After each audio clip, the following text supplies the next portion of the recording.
जय हिंद दोस्तों, आप सभी का बहुत बहुत स्वागत है आपके अपने YouTube चैनल में। मैं आप सभी को ज्योग्राफी का, जैसे ये आपका NCERT का प्रैक्टिस सेट है, इस प्रैक्टिस सेट में हम करते क्या है मैं आपको एक बार क्लियर कर देता हूँ। इस प्रैक्टिस सेट में मैं आपको क्लासेस 6 to 12 हर सब्जेक्ट के, जैसे स्टार्टिंग की थी मैंने आपकी पॉलिटी से, उसके बाद मैंने आपको पढ़ाया था हिस्ट्री, अब हम जियोग्राफी कर रहे हैं। तो जियोग्राफी में क्लासेस 6 to 12 हर क्लास का चैप्टर वाइज आपका प्रैक्टिस सेट ये कर रहे हैं। तो ये क्लासेस आपके लिए बहुत फ़ायदेमंद है, आप इस क्लास का फ़ायदा उठाइए। चलिए क्लास को स्टार्ट करते हैं, ज़्यादा बातें नहीं। पहला क्वेश्चन है हमारा, आपको सत्य कथन बताना है, इनमें से कौन सा कथन आपका सत्य है। केवल बांग्लादेश, चीन, पाकिस्तान से भारत के 5 राज्य एवं केंद्र शासित प्रदेश की सीमा लगती है।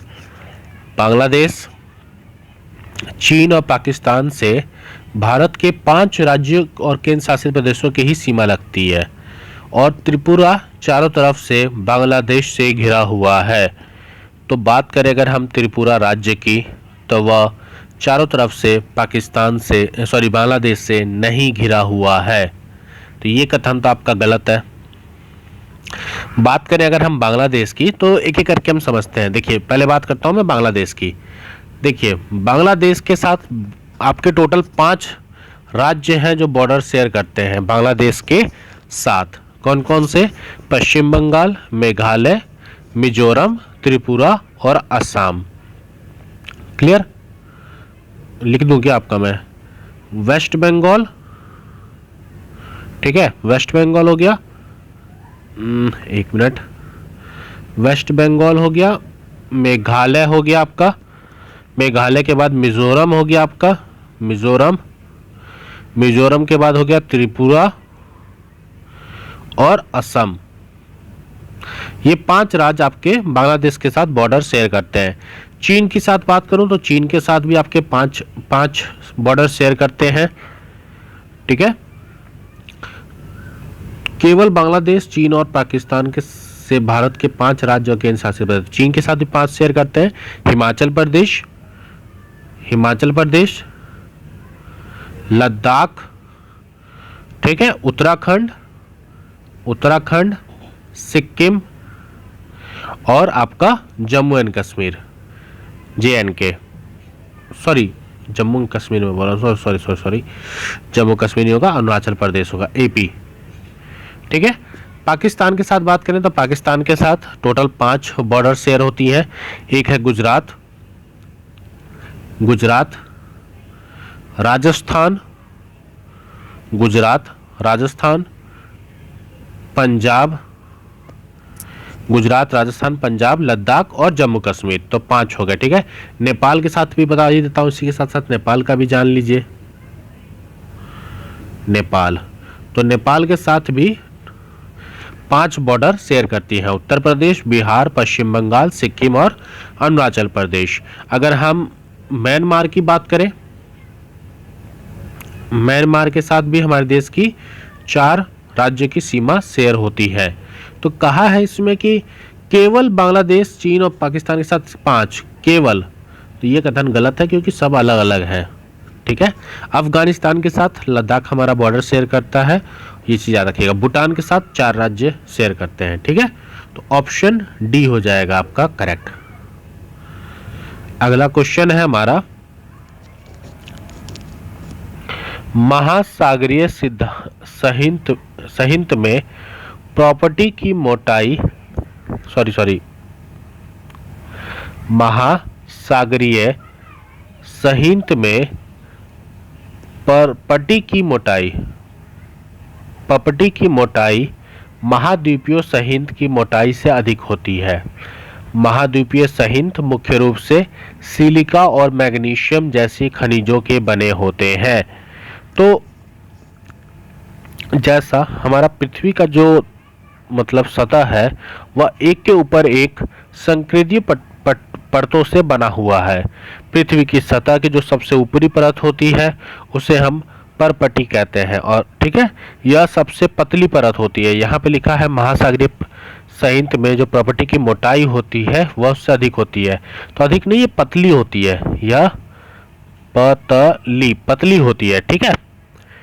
यह महाद्वीपीय सहित 35 किलोमीटर और समुद्री तल में केवल 5 किलोमीटर तक होती है और ये आपका सिलिका और एल्युमिनियम से बनी होती है, मैग्नीशियम से नहीं बनी होती, सिलिका और एल्युमिनियम से बनी होती है, इसीलिए हम इसे स्याल भी कहते हैं, ठीक है, स्याल। क्लियर। तो ये सॉरी गलत है, ये कथन भी गलत, ये कथन भी गलत। अगला क्वेश्चन है, अमावस्या के दिन चंद्रमा की सतह पर मौजूद पर्वत, मैदान एवं गड्ढे की छाया को देखा जा सकता है। ज्योमेट्री का अर्थ पृथ्वी का मापन होता है। नील आर्मस्ट्रॉन्ग पहले व्यक्ति थे जिन्होंने 20 जुलाई 1869 को सबसे पहले चंद्रमा की सतह पर कदम रखा था। तो इसमें आपको असत्य कथन बताना है। कौन सा कथन असत्य है? देखिए, चंद्रमा की परिस्थितियां जीवन के लिए अनुकूल नहीं है। इसकी सतह पर पर्वत, मैदान और गड्ढे हैं जो चंद्रमा की सतह पर छाया बनाते हैं। तो पूर्णिमा के दिन चंद्रमा इनकी छाया को देखा जा सकता है। तो कह रहा है कि अमावस्या के दिन नहीं, पूर्णिमा के दिन। अमावस्या के दिन नहीं, किस दिन? पूर्णिमा के दिन। पूर्णिमा के दिन हम इसे देख सकते हैं। तो पहला तो गलत हो गया।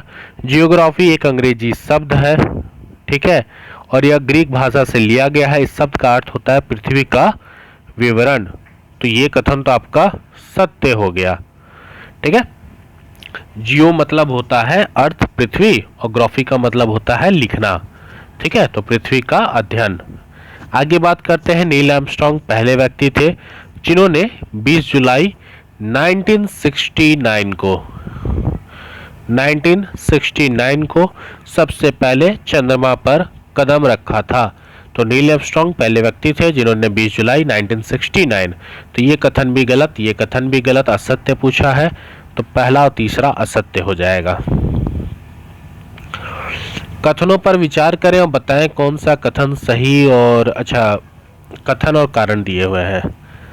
अंतर्भेदी आग्नेय शैलों का आकार ठंडा होने के पश्चात महीन दानों की तरह हो जाता है। अंतर्भेदी आग्नेय शैल धीरे धीरे ठंडा होता है। तो बताइए कौन सा कथन आपका सत्य है और कौन सा सत्य नहीं है। तो अगर हम बात करें आग्नेय शैल की, तो वास्तव में आग की तरह लाल द्रवित मैग्मा ही लावा है जो पृथ्वी के आंतरिक भाग से निकलकर सतह पर आता है। जब द्रवित लावा पृथ्वी की सतह पर आता है तो यह तेजी से ठंडा होकर ठोस बन जाता है और पृथ्वी पर इस प्रकार से बने शैल को बहिर्भेदी आग्नेय शैल कहते हैं। तो अंतर्भेदी आग्नेय शैलों का आकार ठंडा होने के पश्चात महीन दानों की तरह हो जाता है। ये जो कथन है आपका, ये सत्य नहीं है। क्लियर? ये आपका सत्य हो जाएगा। तो कथन और कारण दोनों सत्य है, नहीं, कथन और कारण दोनों सत्य हैं, नहीं, ये भी नहीं होगा। ए सत्य है, ये भी नहीं होगा। ए असत्य है, आपका डी हो जाएगा ऑप्शन, ठीक है। अंतर्भेदी आग्नेय शैल धीरे धीरे ठंडे होते हैं, हाँ, ये धीरे धीरे ठंडे होते हैं। ये देखिए, आप एक अगर आपको आंसर पता तो भी आप बता सकते थे। तो यहाँ पे देखिए ए आपका सत्य था, तो यहीं से मैंने एलिमिनेट कर लिया क्वेश्चन को, ठीक है। कथनों का विचार कीजिए और बताइए कौन सा कथन आपका असत्य है। असत्य कथन आपको बताने हैं। दक्कन पठार बेसाल्ट शैलों से बना हुआ है। आग्नेय शैल को द्विआतक शैल भी कहते हैं। ग्रेनाइट और बेसाल्ट प्राथमिक शैल के उदाहरण हैं। बेसाल्ट जो होता है वो अंतर्भेदी आग्नेय शैल, जबकि ग्रेनाइट बहिर्भेदी आग्नेय शैल के उदाहरण हैं। चलिए इसके बारे में थोड़ा सा जानकारी आपको बताता हूँ। मुख्य रूप से शैल 3 प्रकार के होते हैं। आग्नेय शैल, ठीक है, अवसादी सेल और आपके कायांत्रिक सेल जिसे मेटामॉर्फिक सेल कहते हैं। आग्नेय सेल को हम एग्रियस सेल कहते हैं, अवसादी सेल को हम सेडिमेंट्री सेल कहते हैं और कायांत्रिक सेल को हम मेटामॉर्फिक सेल कहते हैं।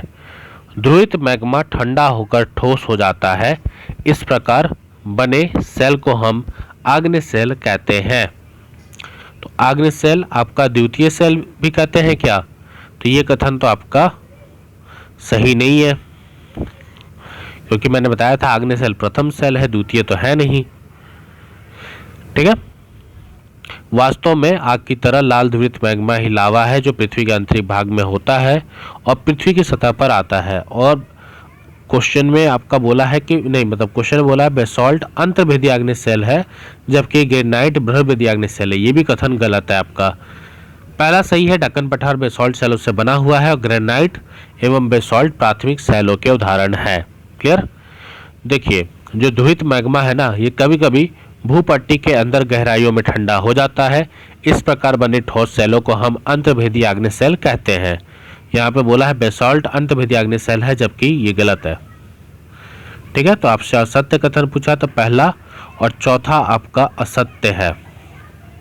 क्लियर? चलिए आगे बढ़ते हैं। हाँ, मैं बता देता हूँ ये क्लास 7 की एनसीईआरटी है, यहाँ लिख देता हूँ क्लास 7 जियोग्राफी, जिससे आपको चीज़ें पता रहे। ठीक है, इसके बाद मैं थोड़ा सा समय मिलेगा तो मैं आपके लिए एनसीईआरटी का जो बुक वाइज क्लासेस होती है ना, चैप्टर वाइज क्लासेस, वैसे भी कराने की कोशिश करूँगा। अभी कंफर्म तो नहीं कह रहा, लेकिन करूँगा। फ्रेंच शब्द एनवायरनोर का अर्थ है पर्यावरण होता है। फ्रेंच शब्द एनवायरनोर का अर्थ पर्यावरण होता है। उच्च ताप एवं दाब के कारण चिकनी मिट्टी संगमरमर में और एवं चूना पत्थर स्लेट में परिवर्तित हो जाती है। सही कथन बताइए। तो देखिए, पर्यावरण यानी एनवायरमेंट। ठीक है, तो यहाँ है एनवायरनर। ठीक है, तो एनवायरमेंट शब्द की उत्पत्ति फ्रेंच शब्द एनवायरनर या फिर एनवायरनर से हुई है। तो फ्रेंच शब्द एनवायरनर का अर्थ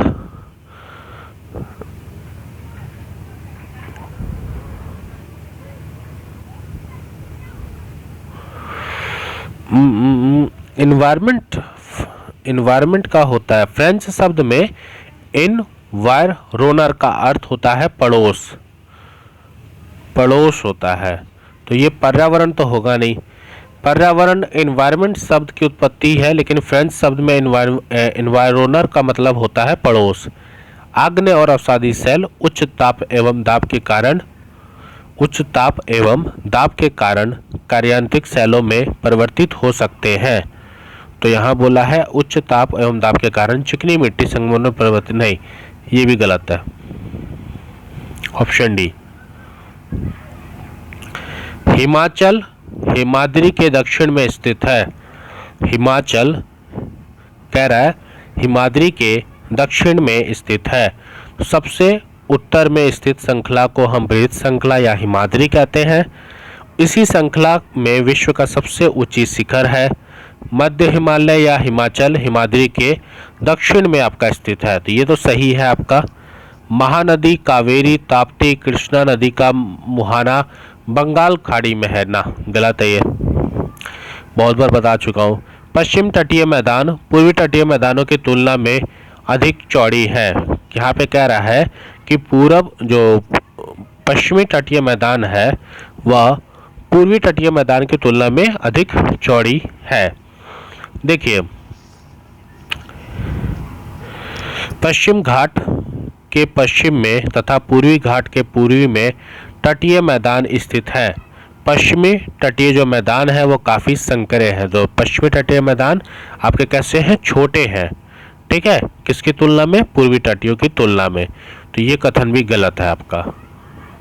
ऑप्शन 2, 3 आपका सत्य हो जाएगा। क्वेश्चन में असत्य कथन पूछा है, ध्यान दीजिएगा, बार बार अब असत्य कथन ही पूछे जा रहे हैं। नेपाल की सीमा उत्तर प्रदेश, बिहार, पश्चिम बंगाल, सिक्किम और उत्तराखंड से लगती है। मैंने आपको बताया था नेपाल की सीमा 5 राज्यों से लगती है। कौन कौन से 5 राज्य हैं? तो पहला है उत्तर प्रदेश, बिहार, पश्चिम बंगाल, सिक्किम, उत्तराखंड। तो ये तो सत्य है।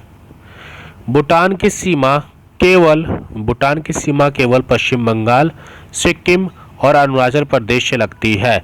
देखिए, भूटान की सीमा पश्चिम बंगाल, सिक्किम और अरुणाचल प्रदेश से लगती है, लेकिन इसके साथ ही साथ वह असम के साथ भी सीमा शेयर करती है।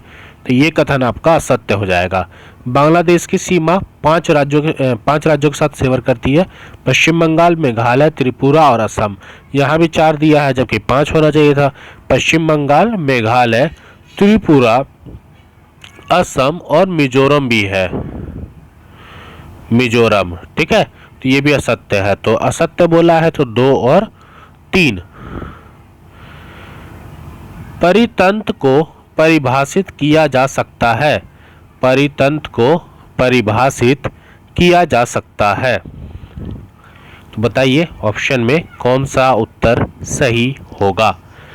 सभी पेड़ पौधों, जीव जंतु एवं मानव अपने आसपास के पर्यावरण पर आश्रित होते हैं। वे एक दूसरे पर भी आश्रित हैं। जीवधारियों का आपसी एवं अपने आसपास के पर्यावरण के बीच का संबंध ही पारितंत्र का निर्माण करता है। ठीक है, तो पारितंत्र को परिभाषित पूछा है तो जीवधारियों का आपसी संबंध और पर्यावरण के बीच का जो संबंध है उसे हम पारितंत्र कहते हैं। कुछ कथन दिए हुए हैं, आपको सत्य कथन बताना है। पृथ्वी के आयतन का केवल 15% हिस्सा ही क्रोड है। पृथ्वी के आयतन का केवल 15% हिस्सा ही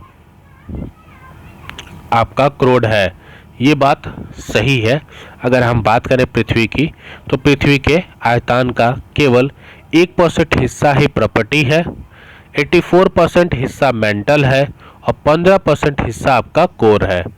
तो 15% आपका हो जाएगा कोर, 84% हो जाएगा आपका मेंटल और 1% आपका हिस्सा हो जाएगा आपका प्रॉपर्टी। ठीक है, उत्तरी परत, ठीक है, ऊपरी परत, उत्तरी बोल रहा हूँ। आगे बात करते हैं। प्रॉपर्टी के ठीक नीचे मेंटल होता है जो 2900 किलोमीटर की गहराई तक फैला हुआ है। तो प्रॉपर्टी के ठीक नीचे मेंटल होता है, ये कथन तो एकदम सत्य है। देखिए, पहला सत्य था, ये सत्य है। और 29 किलोमीटर की गहराई तक फैला हुआ है, तो आपका ये कथन भी सत्य हो जाएगा। लैटिन भाषा में सेडिमेंट्स का अर्थ रूप परिवर्तन होता है। देखिए, निकल और लोहे की बनी होती है और सेडिमेंट्स का अर्थ आपका रूप परिवर्तन नहीं होता। अगर हम बात करें तो सेडिमेंट लैटिन शब्द सेडिमेंटम का बना है, जिसका अर्थ होता है स्थिर। तो सेडिमेंट्स का अर्थ होता है आपका स्थिर, तो ये गलत हो जाएगा। क्लियर। अगला क्वेश्चन है हमारा, असत्य कथन बताना है, ध्यान दीजिएगा। आंतरिक ग्रह जो सूर्य के बहुत नजदीक है और गैस और तरल पदार्थों से बने हैं। तो आंतरिक ग्रह कौन कौन से हैं आपके? बुध है, शुक्र है, पृथ्वी है और मंगल है।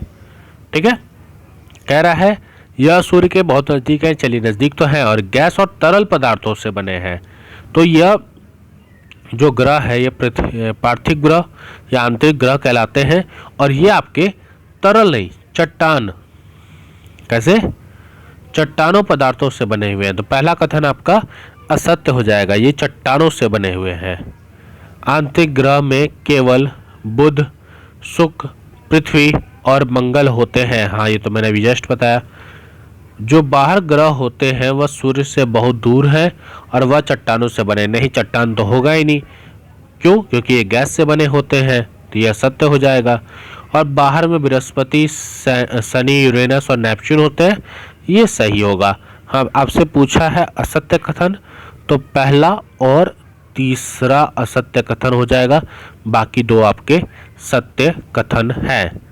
तो आज की क्लास में हमने टोटल आपके 10 से 12 क्वेश्चन किए। क्लास 7 की ज्योग्राफी पढ़ा रहा हूँ, मैं क्लियर कर देना चाहता हूँ, तो आप लोग अप टू डेटेड रहिएगा, ठीक है। क्वेश्चन अच्छे लगे हो, वीडियो अच्छी लगी हो तो वीडियो को लाइक करें, चैनल को सब्सक्राइब करें। कोई डाउट हो किसी प्रकार का, किसी क्वेश्चन में लग रहा हो कि ये क्वेश्चन गलत है या इसका आंसर कुछ और होना चाहिए, तो आप मुझे कमेंट के माध्यम में बता सकते हैं। वीडियो अच्छा लगा हो तो चैनल सब्सक्राइब कर लीजिएगा। मिलते हैं नए वीडियो में। जय हिंद, जय भारत।